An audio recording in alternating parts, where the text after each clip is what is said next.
Nasa 40,000 turista ang naitalang bumisita sa National Museum of the Philippines, Bicol noong nakaraang taon, kung saan tampok ang iba't ibang exhibit na nagpapakita ng kasaysayan at kultura ng Bicol Region. Ang detalye sa sentro ng balita ni Floyd Brenz. Sa isang taon ng pagtuklas at paggalugad, napansin ng National Museum of the Philippines, Bicol ang patuloy na pagsiko ng interes mula sa mga bisita kung saan umabot sa 40,000, isang patunay ng walang katulad na paghanga at pagpapahalaga ng mga tao sa kahanga-hangang kultura at kalikasan ng rehiyon. Ayon sa datos na inilabas ng museo, nakakabighaning 3,300 na bisita ang dumadayo buwan-buwan.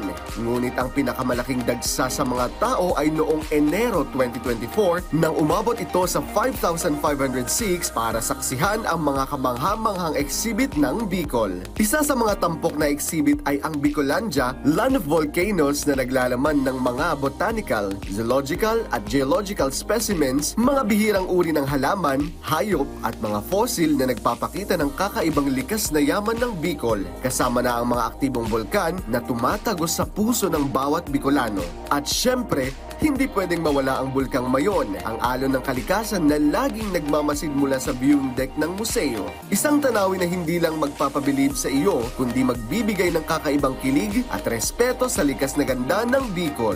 At ito, good news! Simula Lunes o bukas, Enero 6, magbubukas na ang NMP Bicol araw-araw mula 9 AM hanggang 5 PM. Isang bagong destinasyon na tiyak maghahatid ng mga hindi malilimutang karanasan.